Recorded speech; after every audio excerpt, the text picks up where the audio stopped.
Oui, je vais résumer très rapidement en français. De dire un grand monsieur est parti, un grand magistrat nous a quittés, qui ne vivait qu'avec le droit et la loi, qui était sérieux, compétent, professionnel, expérimenté et courageux. Ce qui s'est passé au mois de mars dernier le prouve ou non pour un report des élections. Il a une position claire et ferme et avec le Conseil constitutionnel en l'état de tous ses membres, de tous ses 7 membres.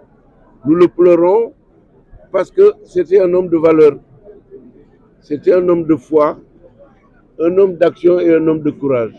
Alors prions pour qu'Allah le reçoive au paradis. Merci.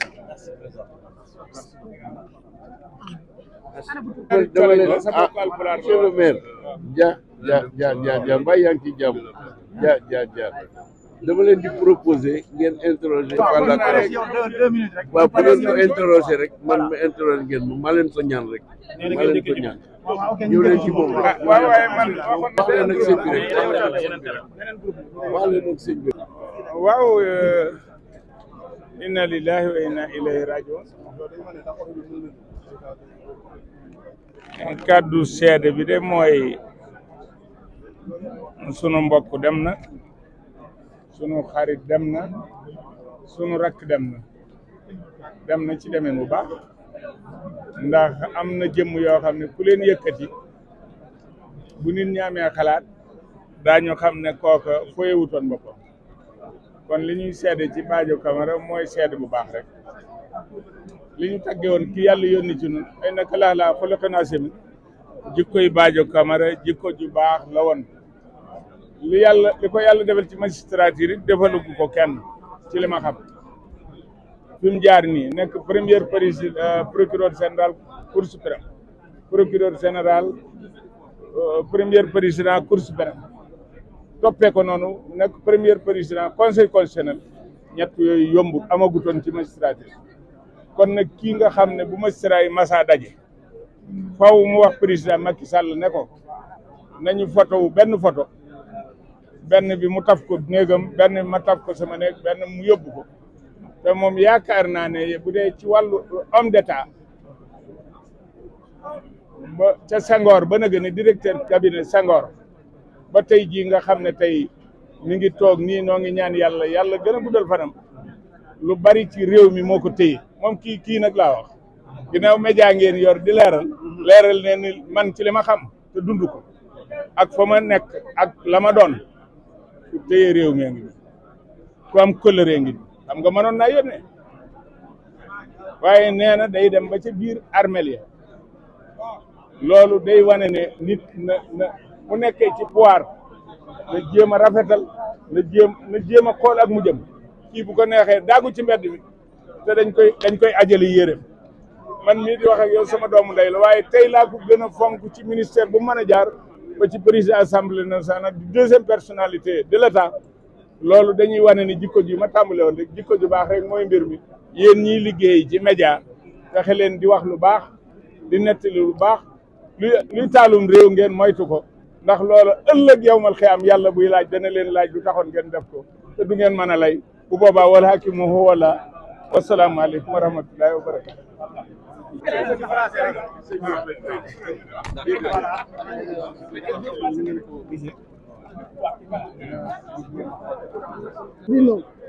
Alors, je l'ai tapoté à l'épaule. Je lui ai dit, mais, ça me poulon walé. Alors, il a souri, nous avons souri, et il m'a dit, yo, quelqu'un de bien, quelqu'un d'humaniste, puisse Allah subhanahu wa ta'ala l'accueillir au paradis. Voilà, maa ngi leen di jaale. di ko sant di ko gërëm bu baax a baax. jaal yëpp wëngal képp rawatina ci ñun ñi nga xam ni ñooy njaboot gi ñi nga xam ñooy yëngu ci wàllu yoon ak atte magistrat yi mbokk magistrat mi yi fi nekk ñu bari et puis di jaalewaale ñeneen ñu ko jiitu Pape Maxa Ndiaye yu ginnaaw ndari télé barki Demba Ndiaye ji donc di jàpp daal ci nit ki koo xam ni jàng na fi mu waree jànge am xam-xam nekk magistrat nekk na fu nekk nag commencé war Dakar mujjee Dakar dem na fu nekk boo mën a xalaat ci Sénégal jaar na fa liggéey boo xam ne teg ko ci jub leneen procureur ñoom dañaan mooy noonu askan bi waaye du noonu askan bi ndax ñoom bu ñuy waxee rek pour askan bi la ñuy waxal maanaam li ñuy wax réquisitoire la ñuy def ñoom du ñu àtte ñoom du ñu jox ndogal daa ñuy wax rek lii la ñu bëgg ñu teg ko kii ndax lii la yoon wax yoon nag moom bu àtte moom dina am ñu mu naqari am ñu mu kii waaye daal li mu mën a wax ci moom daal mooy que daal nit ku baax la woon ku amoon diine ku amoon yërmande te lépp lu mës a def te boole na ci kanam yërmande xam-xam jub taxaw vraiment droit dans ses bottes kon tey jii di ngeen ko gisee ñu koy mbooloom bi fi nekk yëpp wàññi ne wax dëgg yàlla nit ku baax la di ñaan donc yàlla yokk leeram jébbal ko baal ko maanaam ay jum-jumam et di ñaan tamit xolu muñ yàlla may ko njabootam loolu daal la ñu mënoon wax ci moom daal. C'est la personne qui vient de naître ravie à notre affection. Badio Camara, donc magistrat, sa vie durant a bien mené sa mission en prenant ancrage au sacerdoce. Rigoureux, compétent, formé à la bonne école, magistrat très jeune, qui a servi pratiquement dans toutes les régions du Sénégal, parquetier de profession, donc exerçant au nom de la société. Vous savez, dans la procédure, le procureur ne prend pas la décision. Donc c'est lui qui parle au nom de la société pour faire ses réquisitoires. Et nous sommes tous unanimes à reconnaître aussi bien les praticiens du droit, les avocats, une corporation qui est plus dans sa proximité, mais ils conviennent tous, qu'ils soient du côté de la défense de la partie civile, même s'ils prononcent un réquisitoire, c'est normal, hein? Donc c'est des pénalistes. Donc c'est eux qui sont présents en représentant la société.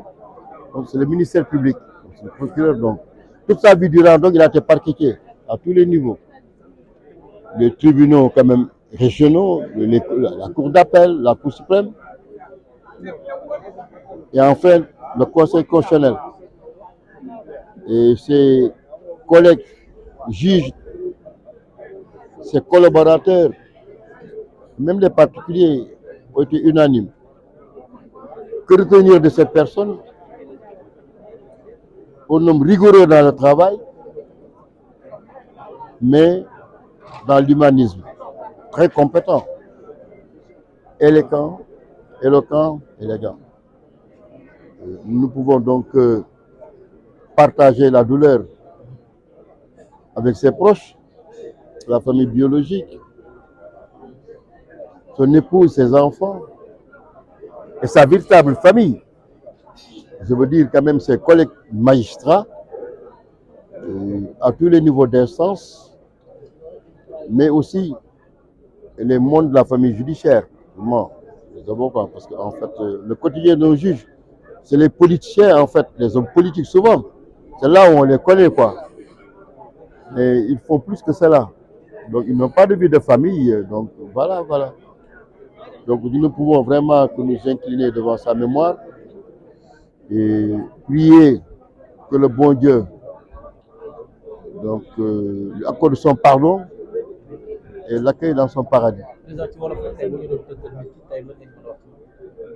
waaw tey wax dëgg yàlla bis bu tiis la